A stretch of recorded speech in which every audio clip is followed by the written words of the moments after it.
Hello student, Chavda sir lecture के YouTube channel में आपका स्वागत है। कक्षा 12वीं विषय भौतिकी प्रश्न बैंक 2021 और 22 के 4 इकाई तक के ऑब्जेक्टिव अभी तक हमने देख लिए हैं। यहाँ पर इकाई 5 मतलब अध्याय 8 जिसमें से सिर्फ ऑब्जेक्टिव ही आने हैं उसकी चर्चा करेंगे।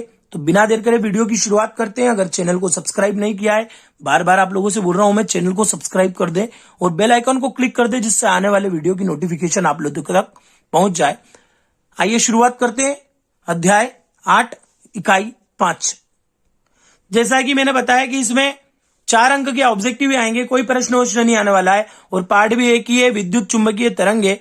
अध्याय 8 इकाई 5 4 अंक के वस्तुनिष्ठ प्रश्न आएंगे और उसके लिए हमको ऑब्जेक्टिव ही पढ़ना है। अंधेरे में फोटोग्राफी के लिए तरंगों का उपयोग किया जाता है, अवरक्त तरंगों का उपयोग किया जाता है, अवरक्त तरंगों का उपयोग किया जाता है।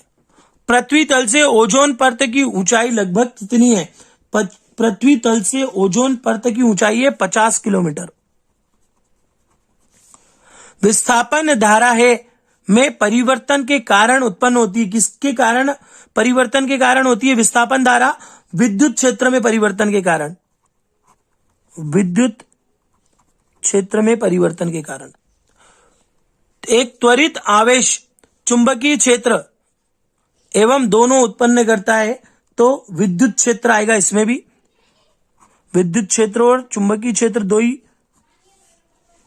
त्वरित करता है।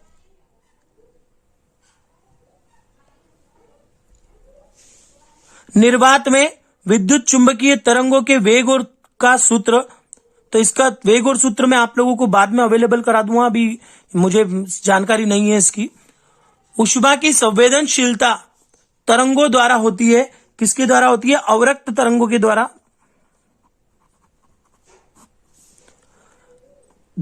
विद्युत स्फुलिंग के निकट की गंध निकलती है।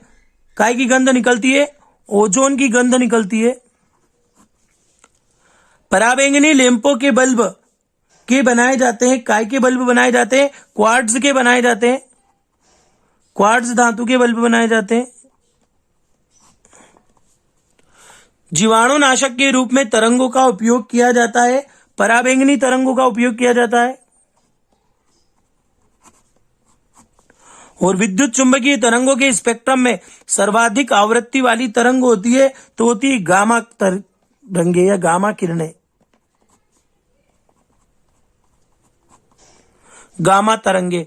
तो ये 10 ऑब्जेक्टिव है, एक हमारा छूट रहा है। मैं आपको इसका वेग का सूत्र बाद में बता दूंगा, अगली कोई वीडियो में हम इसको बता देंगे। इनका स्क्रीनशॉट लीजिए आप, फिर हम इसके सही विकल्प लेते हैं। तो सही विकल्प है निम्नलिखित में कौन सा विद्युत चुंबकीय तरंग नहीं है? वो पूछ रहा है निम्नलिखित में से कौन सा विद्युत चुंबकीय तरंग नहीं है, तो ध्वनि तरंगे नहीं है। निम्नलिखित में सबसे अधिक आवृत्ति वाली तरंग किसकी है? तो सबसे अधिक आवृत्ति वाली तरंग है पराबैंगनी तरंगे। सबसे अधिक आवृत्ति वाली तरंग है परावैंगनी तरंगे। दृश्य प्रकाश के तरंग दैर्घ्य की कोटि कितनी होती है? 10⁻⁻⁶। विद्युत चुंबकीय तरंगों का वेग कितना होता है? 1/√μ0ε0। निम्नलिखित में से किसका तरंग दैर्घ्य सबसे कम होता है? तो सबसे कम तरंग दैर्घ्य होता है गामा किरणों का। निम्नलिखित में किस आवृत्ति सबसे कम है? किसकी आवृत्ति सबसे कम है उसने ये पूछा है। तो आवृत्ति कम होती है अवरक्त किरणों की। विद्युत चुंबकीय आएगा, यहां पे पूरा छपा हुआ नहीं है। विद्युत चुंबकीय तरंगों में विद्युत क्षेत्र के विद्युत चुंबक ई तथा चुंबकीय क्षेत्र के परिणाम बी में संबंध है। वो संबंध होता है पहला वाला, बी बराबर E/C, सॉरी हाँ, बी बराबर E/C। यदि विद्युत चुंबकीय, यहाँ पे इनकी कंप्यूटर मिस्टेक है, दोनों जगह ध्यान रखना, विद्युत चुंबकीय लिखा है। विद्युत चुंबकीय तरंग में विद्युत चुंबकीय एक्स अक्ष में तथा चुंबकीय वेक्टर, ये विद्युत वेक्टर लिखा हुआ है, विद्युत वेक्टर एक्स अक्ष में और चुंबकीय वेक्टर वाई अक्ष में हो तो उसकी संचरण की दिशा होगी, तो उसकी संचरण की जो दिशा होगी वो होगी जेड अक्ष से। अगर विद्युत की एक्स अक्ष पे चुंबक की वाय पे होगी तो संचरण की दिशा कैसे होगी, जेड अक्ष पे आप लोगों को 3D डायग्राम बनाना आता भी होगा, XYZ इस टाइप से लेते हैं। ओजोन मंडल आवेशित करता है, ओजोन मंडल किस टाइप से आवेशित करता है, तो वो पराबैंगनी किरणों के द्वारा आवेशित करता है। तो ये 9 ऑब्जेक्टिव आपकी स्क्रीन के सामने है, आप इनका भी स्क्रीनशॉट ले लीजिए।